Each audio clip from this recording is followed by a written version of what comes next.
স্বাগত নিউজ 24 সংবাদে আপনাদের সাথে আছি আমরা দুজন, আমি সোহাগ বক্স এবং আমি তানিয়া হারুন। বাড়তি শুল্ক আরোপের নেতিবাচক প্রভাব মোকাবিলায় যুক্তরাষ্ট্রের সঙ্গে আরও বাণিজ্য বাড়ানোর প্রাথমিক সিদ্ধান্ত নিয়েছে সরকার। আর নানা পদক্ষেপের অংশ হিসেবে শিগগিরই ঢাকা থেকে দুটি চিঠি পাঠানো হচ্ছে ওয়াশিংটনে।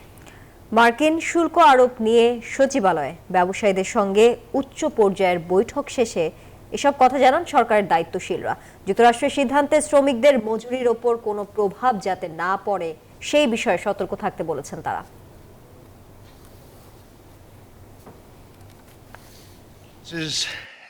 গেল 2 এপ্রিল বাংলাদেশ থেকে পণ্য রপ্তানিতে শুল্ক 15% থেকে বাড়িয়ে 37% করার সিদ্ধান্তের কথা জানায় ট্রাম্প প্রশাসন। হঠাৎ করে যুক্তরাষ্ট্রের এমন সিদ্ধান্তে চিন্তিত ব্যবসায়ীরা। 67%, that's tariff.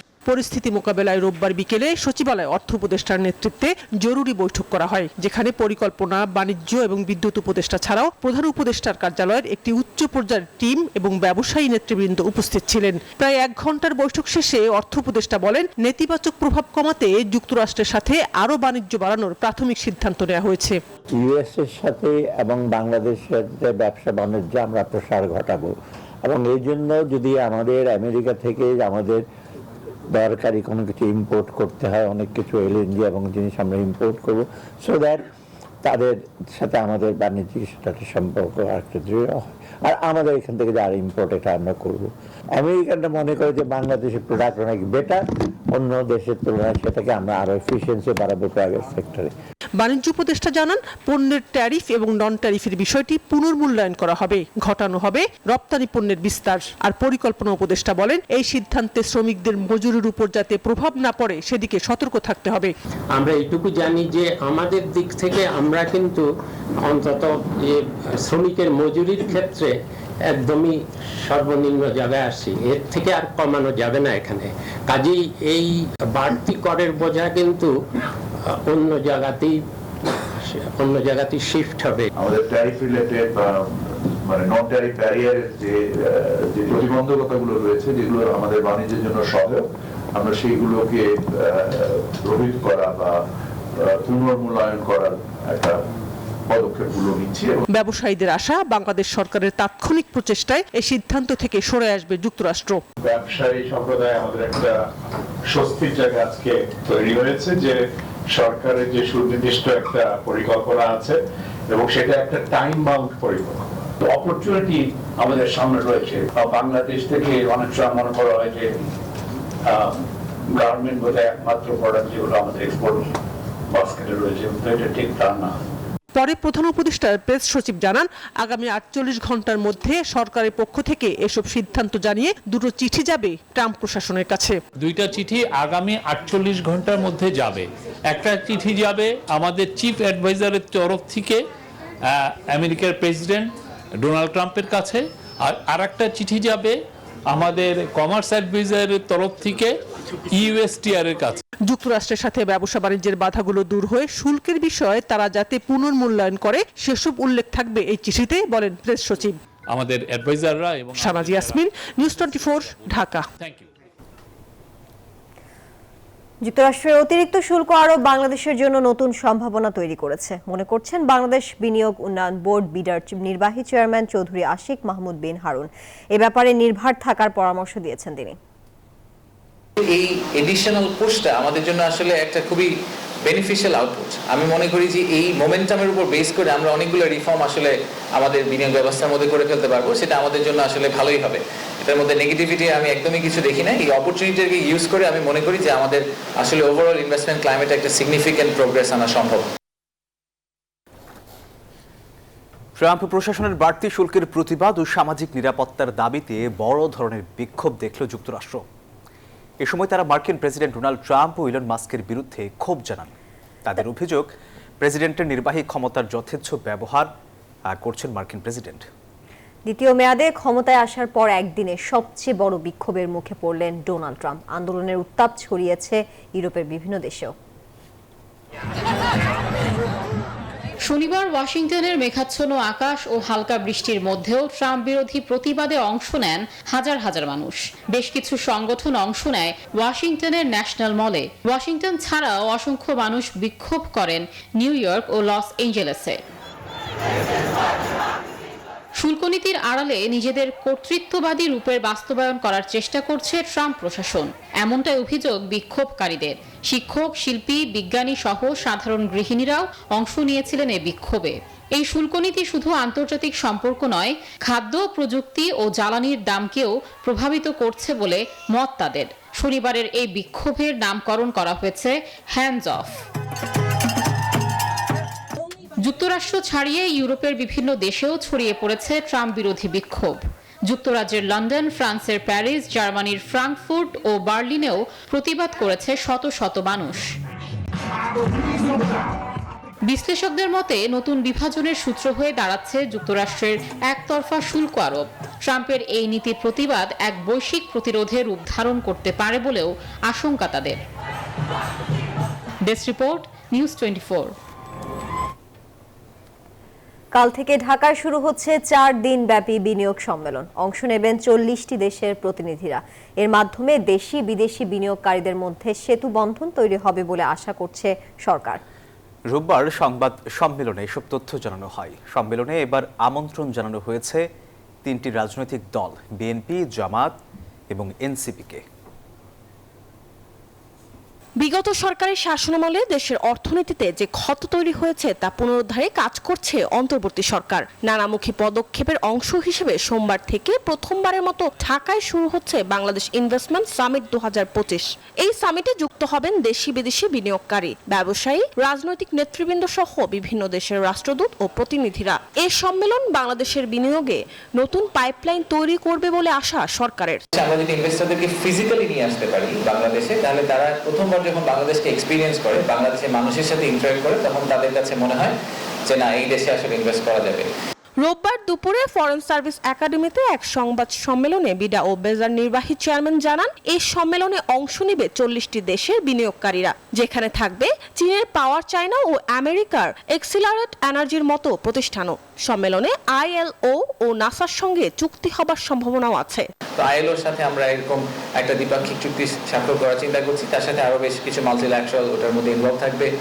আমরা নাসার সাথে একটা চুক্তি স্বাক্ষর করার কথা চিন্তা করছি স্পেস এক্সপ্লোরেশন নিয়ে, নন মিলিটারি স্পেস এক্সপ্লোরেশন নিয়ে চুক্তি স্বাক্ষর কথা চিন্তা করছি। সেটা নিয়ে আপনাদেরকে আমরা যেদিন চুক্তি স্বাক্ষর করা হবে সেদিন আপনাদেরকে আমরা আরো ডিটেইল। সম্মেলনে অংশ নিতে বিএনপি, জামায়াত ও এনসিপি এই 3 রাজনৈতিক দলকে আমন্ত্রণ জানানো হয়েছে বলে জানান বিডার প্রধান নির্বাহী বাংলাদেশকে মরিয়ম আজিজ মরিন, নিউজ 24, ঢাকা।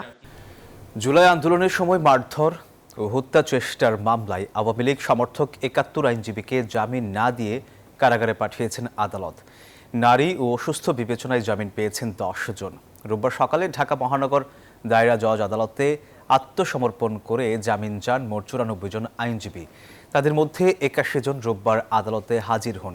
গত 4 আগস্ট আদালত প্রাঙ্গণে আইনজীবীদের উপর হামলা, চেম্বার ভাঙচুর এবং হত্যা চেষ্টার ঘটনা ঘটে। এই ঘটনায় আওয়ামী লীগপন্থী 144 আইনজীবীর বিরুদ্ধে মামলা হয়। গত 6 ফেব্রুয়ারি মামলা করেন আইনজীবী সমিতির কার্যনির্বাহী সদস্য মোহাম্মদ আলী বাবু।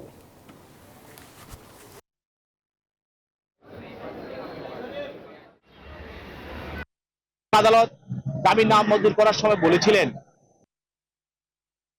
যারা আসেন আইনের প্রফেশন করতে আসেন এবং আইনের চর্চা করতে আসেন, কিন্তু এখানে এসে একদল আরেকদল আইনজীবীর উপরে নির্মমভাবে যে আপনারা আঘাত করেছেন, যেভাবে তাদেরকে আপনারা গুরুতর আঘাত করেছেন, আক্রমণ করেছেন, এটা দেশবাসী এবং আইনজীবীরা কখনো এটা কামনা করতে পারে না।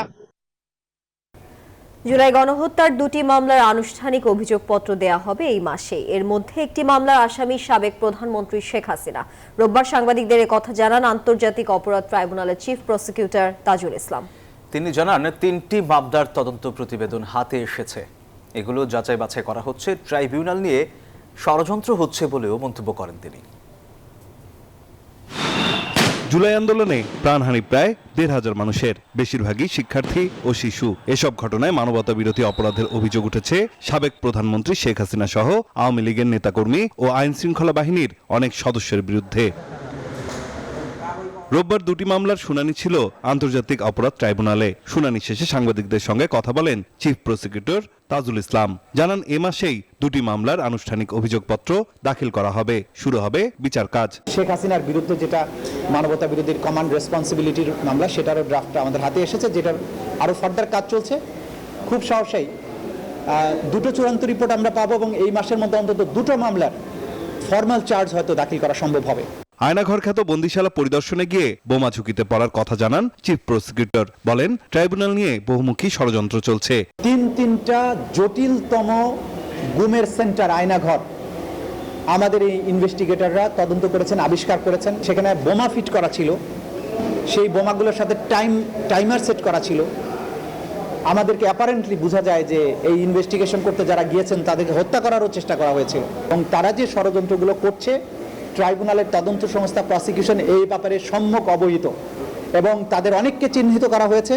রোববার শুনানি হওয়া দুটি মামলার একটির তদন্ত প্রতিবেদন 15 জুলাই ও আরেকটির প্রতিবেদন 6 জুলাইয়ের মধ্যে দাখিলের নির্দেশ দিয়েছেন ট্রাইব্যুনাল। খুব সহসাই অন্তত দ্বিতীয় ট্রাইব্যুনালের যাত্রা শুরু হবে বলে আমরা আশাবাদ করছি। নাইম আলচিকো, নিউজ 24, ঢাকা। দুর্নীতির অভিযোগ উড়িয়ে দিতে পারেননি বলেই ব্রিটিশ মন্ত্রিসভা থেকে পদত্যাগে বাধ্য হয়েছেন শেখ রেহানা কন্যা টিউলিপ সিদ্দিক। এমন মন্তব্য করেছেন দুদকের চেয়ারম্যান। জানান, পলাতক শেখ হাসিনা সহ পরিবারের সদস্যদের দেশে ফেরাতে ইন্টারপোলের সহযোগিতা নিতে চায় দুদক। আর সাবেক পররাষ্ট্রমন্ত্রী হাসান মাহমুদের বিরুদ্ধে সস্ত্রীক মামলা হয়েছে বলেও নিশ্চিত করেন তিনি। জুলাই অভ্যুত্থানে ছাত্র জনতার বিক্ষোভের মুখে পালিয়ে যান ক্ষমতাচ্যুত প্রধানমন্ত্রী শেখ হাসিনা। 5 আগস্টের পর সামনে আসে কিভাবে ক্ষমতার অপব্যবহার করে শেখ পরিবার গড়ে তোলে অঢেল সম্পদ। শেখ পরিবারের সদস্যরা পালিয়ে গেলেও তাদের ফেরত পেতে মরিয়া দুদক। রবিবার ঈদ পরবর্তী শুভেচ্ছা বিনিময়ে গণমাধ্যম কর্মীদের সাথে কথা বলেন দুদক চেয়ারম্যান সহ কমিশনের সদস্যরা। এ সময় সাংবাদিকদের প্রশ্নের জবাবে সংস্থাটির চেয়ারম্যান বলেন, শেখ পরিবার সহ বিভিন্ন রাজনৈতিক ব্যক্তি, ব্যবসায়ী এবং আমলাদের বিদেশে পাচার করা অর্থ ফেরাতে কাজ করছে সংস্থাটি। আমরা প্রসিকিউটর, আমরা কিন্তু অ্যারেস্ট ওয়ারেন্ট আমরা ইস্যু করি না, আদালত থেকে এটা হয়। আমাদের মামলাটা যখন পড়ে যাচ্ছে খুব শিগগিরই আপনারা পাবেন আদালত থেকে ওয়ারেন্ট অফ অ্যারেস্ট আপনি পাবেন। সেক্ষেত্রে যদি আমাদের আসামি অ্যাবসকন্ডিং হয়ে থাকে তাহলে সেক্ষেত্রে সে আসামিকে আনার জন্য আরও প্রক্রিয়া আছে, ইন্টারপোল আছে এবং অন্যান্য যত সব প্রক্রিয়া আছে আমরা সবগুলি আমরা অনুসরণ করব। আন্তর্জাতিক প্রসিকিউটিং এজেন্সিগুলির সাথে আমাদের যোগাযোগ আছে, আমরা সেভাবে আগাবো। এদিকে সাবেক ব্রিটিশ মন্ত্রী টিউলিপ সিদ্দিকীকে তার দুর্নীতির বিষয়ে আইনজীবীর মাধ্যমে জানানো হয়েছে, এমনটাই দাবি করছে দুদক। বাংলাদেশের আদালতে হাজির হয়ে মামলা মোকাবেলা করার আহ্বান জানান সংস্থাটির প্রধান।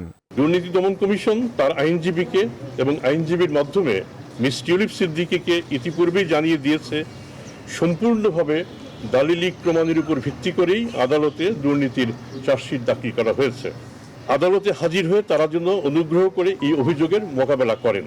এদিন সাবেক পররাষ্ট্রমন্ত্রী হাসান মাহমুদ দম্পতির বিরুদ্ধে 65 ব্যাংক হিসাবে প্রায় 700 কোটি টাকা সন্দেহজনক লেনদেন আর অবৈধ সম্পদ অর্জনের অপরাধে মামলা করে দুদক। শাহরিয়ার শৌমিক, নিউজ 24, ঢাকা। কক্সবাজারের উখিয়ায় জমির সীমানা নিয়ে সংঘর্ষে জামাত নেতা সহ 3 জন নিহত হয়েছেন। রোববার সকালে উখিয়ার কুতুপালং এলাকায় এই ঘটনা ঘটে। সংঘর্ষের পর 4 জনকে আটক করেছে পুলিশ। এলাকাটিতে থমথমে পরিস্থিতি বিরাজ করছে। বিস্তারিত ডেস্ক রিপোর্ট। কক্সবাজারের উখিয়ায় কুতুপালংয়ে আপন চাচাতো ভাই বোনদের মধ্যে জমির সীমানা সংক্রান্ত বিরোধের জের ধরে সংঘর্ষের উভয় পক্ষের 3 জন নিহত হয়েছে। নিহতরা হলেন কুতুপালং বাজার জামে মসজিদের খতিব ও জামায়াত নেতা আব্দুল্লাহ আল মামুন আর চাচাতো ভাই আব্দুল মান্নান এবং শাহিনা বেগম। বিষয়টি নিশ্চিত করেছেন উখিয়া উপজেলা স্বাস্থ্য কমপ্লেক্সের আবাসিক medical officer doctor Mohammad Sajidul Imran Shaon. এই ঘটনায় আহত হয়েছেন আরও 2 জন। রোববার সকাল 11টার দিকে এই ঘটনা ঘটে। ওসির সাথে আমরা কথা বলেছি, ওসি বলেছেন যে ফোর্স পাঠাচ্ছে, ওনারা আসলে ওনারা কিছু এখানে কিছু প্রাথমিক ডকুমেন্টেশন আছে ওনাদের, ওনার পরে ওনারা এখান থেকে কক্সবাজার পোস্টমর্টম নিয়ে যাবে। স্থানীয়রা জানান, নিহত মাওলানা আব্দুল আল মামুন ক্রয়কৃত জমিতে গাইড ওয়াল দিতে গিয়ে তার আপন চাচাতো ভাই আব্দুল মান্নান বাধা প্রদানে শুরু হয় বাকবিতণ্ডা। এক পর্যায়ে ধাওয়া, হামলা, পাল্টা হামলা চালায় একে অপরের সাথে। ধারালো অস্ত্র দিয়ে একে অপরকে আঘাত করার ফলে মৃত্যুর ঘটনা ঘটে। পারিবারিক বিষয় বা হয়তো জমি জমা সংক্রান্ত বিরোধ নিয়ে এই ঘটনা ঘটেছে বলে আমরা জানতে পেরেছি। আপন চাচা যারা তাদের মধ্যে এই জমিনের বিরুদ্ধে একটা বাউন্ডারি ওয়াল নির্মাণ করতে গিয়ে তাদের মধ্যে যে সংঘর্ষ হয় সেই সংঘর্ষে 3 জন মারা গেছে। বিভিন্নভাবে তারা ছুরি এবং দা ছুরি দিয়ে আঘাত করে ফেলে চলে গেছে। জায়গা জমি বিষয়ক বিরোধের কারণে নিজেদের মধ্যে কথা কাটাকাটির এক পর্যায়ে পরে হাতাহাতি থেকে তারপরে নিহত এখানে এখন পর্যন্ত 3 জন জানা যাচ্ছে। পুলিশ জানায় ঘটনার পরপরই অভিযান চালিয়ে উভয় পক্ষের 4 জনকে আটক করা হয়েছে। সামিয়া মাহতাব রোজা, টেক্স রিপোর্ট। আঞ্চলিক সাম্প্রদায়িক সম্প্রীতি বজায় রাখতে ভারতের পার্লামেন্টে পাশ হওয়া মুসলিম ওয়াকফ আইন পুনর্বিবেচনার আহ্বান জানিয়েছে বিএনপি। রোববার গুলশানের সংবাদ সম্মেলনে এই আহ্বান জানান দলটির স্থায়ী কমিটির সদস্য সালাউদ্দিন আহমেদ। শঙ্কা প্রকাশ করে বলেন, সম্প্রীতি বজায় না রাখলে তার প্রভাব প্রতিবেশী দেশেও পড়তে পারে। ভারতের পার্লামেন্টে মুসলিম ওয়াকফ আইন পাশ করে মুসলমানদের অধিকার ক্ষুণ্ণ করা হয়েছে বলেও মন্তব্য করেন তিনি। বলেন, মুসলমানের বিরুদ্ধে এই আইনের অপব্যবহারের সুযোগ রয়েছে। এই আইন ইসলামী ওয়াকফ ব্যবস্থার মূল চেতনার পরিপন্থী। তাদের মতে ওয়াকফ বোর্ডের পরিচালনা মুসলমানদের দ্বারাই হওয়া উচিত। তারা একে মুসলিম নাগরিকদের ধর্মীয় অধিকারে সরাসরি হস্তক্ষেপের শামিল বলে অভিমত দিয়েছেন। ভারত একটি বৃহৎ গণতান্ত্রিক রাষ্ট্র। বৃহৎ গণতান্ত্রিক রাষ্ট্রে সকল ধর্মাবলম্বী নাগরিকদের ধর্মীয় অধিকার রক্ষায় রাষ্ট্রের অভিভাবকত্বের ভূমিকাকে সমুন্নত রেখে উক্ত আইনটি ভারত সরকার পুনর্বিবেচনা করবে, আমরা এই আশাবাদ ব্যক্ত করছি।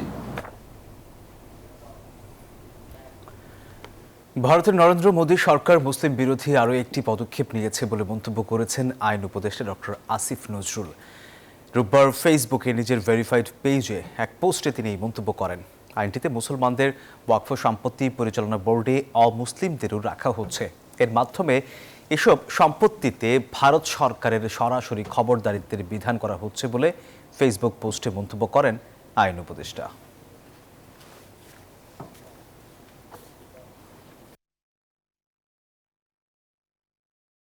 এবার জানাবো অর্থ বাণিজ্যের সংবাদ।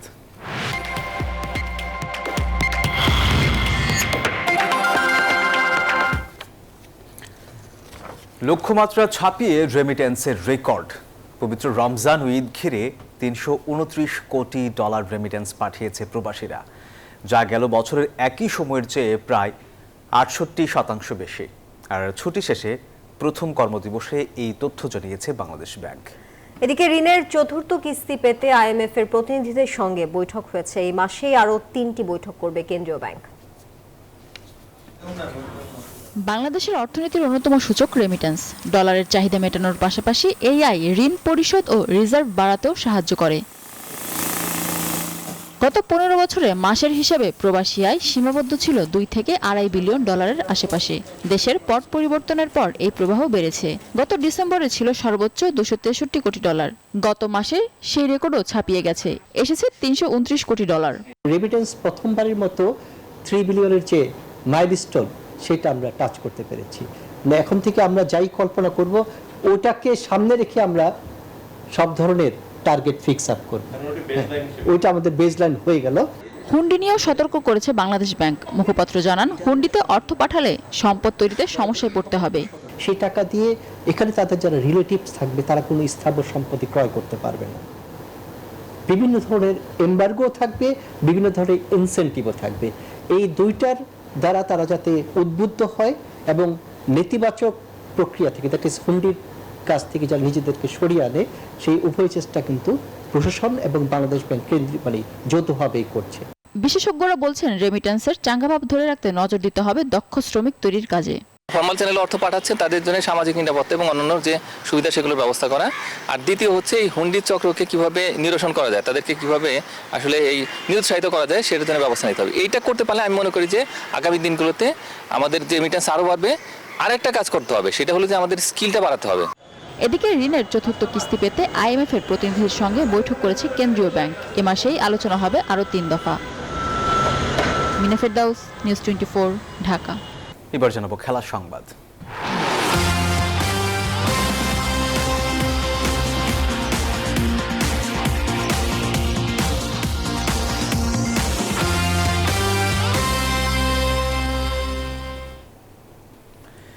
জাতীয় দলের হয়ে একই পজিশনে ব্যাট করতে চান মেহেদী হাসান মিরাজ। সেই বিষয়ে বিসিবি সভাপতির সাথেও কথা হয়েছে তার। জিম্বাবুয়ের বিপক্ষে টেস্ট সিরিজের আগে সিলেটের ক্যাম্পও বেশ গুরুত্বপূর্ণ।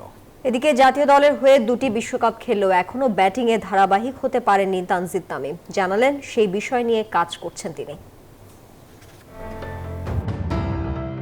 ব্যাটিং অর্ডারে নির্দিষ্ট কোনো জায়গা নেই মেহেদী মিরাজের। দলের প্রয়োজন কিংবা নিজের চাহিদায় ভিন্ন ভিন্ন জায়গায় ব্যাট করে থাকেন।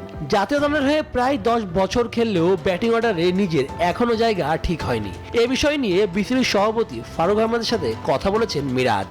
আমি অবশ্যই চাই একটা জায়গায় সেটেল হতে, এবং এটা টিম ম্যানেজমেন্টও এগ্রি করেছে, আমার সাথে কথা হয়েছে, এবং কোচ বলেন, প্রেসিডেন্ট বলেন, ফারুক ভাইয়ের সাথেও কথা হয়েছে অনেকবার যে একটা জায়গায় যদি আমি সেটেল হতে পারি আমার জন্য ভালো হবে, at the same time Bangladesh টিমের জন্য লাভ হবে।